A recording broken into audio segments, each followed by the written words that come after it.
Kim Kardashian, we now have a blow-by-blow of what happened in that apartment when she was robbed, and I have to tell you, it is terrifying. Horrifying. Yeah. Horrifying.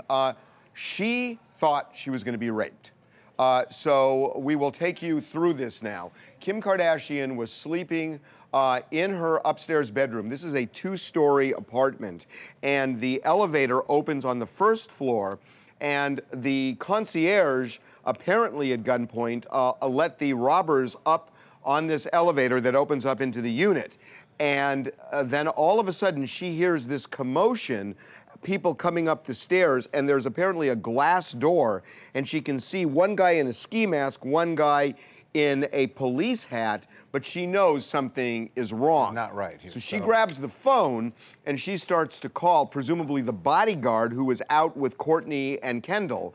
And before she can dial, the robbers get upstairs and they grab the phone from her. And here's the scary part, guys. She's only wearing a robe at this point. Remember, like you said, she was going to bed. So this guy jumps on top of her, grabs the phone out of her hands, and almost immediately, we are told, she says they started to put a plastic zip tie around her hands and then duct tape on top of that to make it more secure.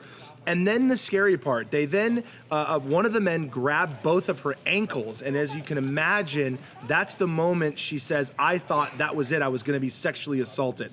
And instead of doing anything like that, the person just put her ankles together, did the same thing on her ankles. Tied them together with a flat. Tied them together, right? And then picked her up like a baby and put her in the bathtub. So she is laying in the bathtub, and now all of a sudden, these guys who do not speak English are trying to communicate to her that they want to steal her blind. So but there's one word. There's one word that is kind of the universal language, and that is ring, ring, ring. Ring, ring, and ring. They don't want a phone call. They had seen this ring that Kanye gave her, the $4.5 million ring, and they wanted that ring badly. Well, and it was clear, obviously, at that moment that this is all they were there for. They knew it was worth multi-millions of dollars. It was highly, highly reported in the United States of when she got it from Kanye and what it's worth. So again, you got to think of how scary that is. She's trying to tell them, we're told in English, that she's wealthy, she has money, I'll tell you where all the jewelry is, you can have it all, but they're not understanding what she's saying,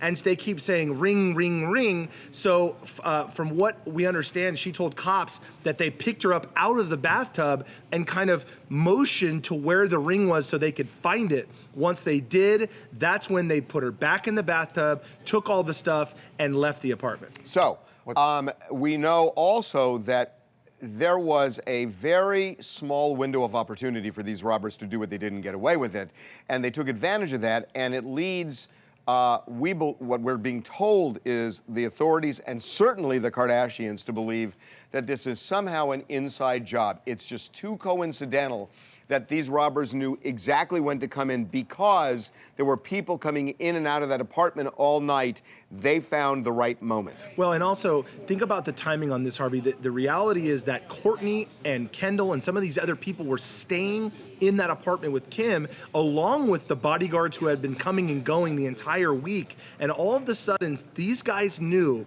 not only had Courtney, Kendall, and the bodyguards left for the night, Kim had some other friends over, including a couple of fashion people, who were there late that night. So they knew not only did those people just leave, but they only had a small window before Courtney could have come home from the nightclub. Remember, this was around 3 in the morning, so if you didn't know... You got to move, and you got to move fast. So as soon as these people who were partying with Kim inside the apartment left, you know, not, 10 minutes later, she goes into bed, and boom. Which, by the way, is the perfect timing. You wait like 10 minutes, you make sure nobody's coming back, and boom, then you go in, and then you get out. Well, and guys, what's unbelievable, and they probably didn't think that this would happen, but there was another person in this apartment. There was a young lady named Simone, who was a friend of Kim's, who was asleep in the downstairs bedroom, that somehow when these guys pounded up the stairs, they didn't check the bottom bedroom, and it wasn't until Kim started yelling and asking for her life to be be spared and telling him she had babies, that she heard the commotion and heard Kim screaming and realized there was something terribly wrong. So she locked herself in the bathroom and called Pascal, Kim's head of security.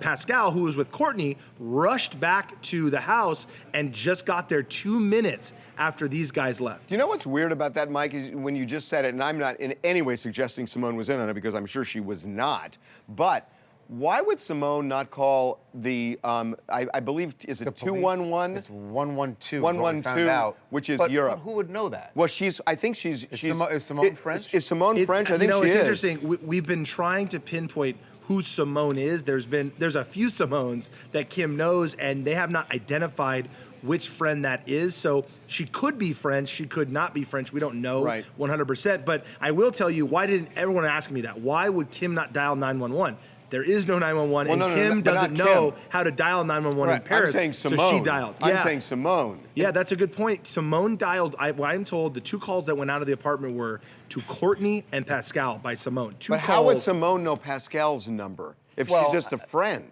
See, it's weird to me, Mike. Why would she know Pascal's number, the bodyguard? Well, I think that's a little easier to comprehend, that because she's friends with Kim Kardashian. Yeah, but why would she know the bodyguard's phone number? Well, my assumption is she's with them the entire week during Fashion Week. She went everywhere with her. My assumption is they know him. Pascal's been her bodyguard for years and years and years. So all very good questions, Harvey. I can answer it this way. The cops are dumping everybody's cell phones. We are told they are getting warrants for a bunch of people's cell phones so that they can monitor if anything suspicious happened from all these people, the Simone, the concierge, the bodyguards, because the cops everybody. The cops believe that this was an inside job too. They do believe that, and they just don't know inside or what, because you got Kim's team, you got Kim's friends, you've got the Courtney's apartment friends, building, and you've got clearly the somebody in the with building. some knowledge of the comings and goings. Clearly. Hi, my name is Antonio Vallado from New York City. Okay, I don't know if you expect applause, but I love New York. Yeah. Enough, certainly. So, Kim Kardashian, I feel so sorry for her. Can you believe that happened? That poor thing. Yeah. Well, thanks for that. No, appreciate it. A lot of people you feel sorry for. Thank you. Poor thing. Okay, we're gonna move on. We're gonna move on. I love New York in the autumn. Oh, it's beautiful. Beautiful.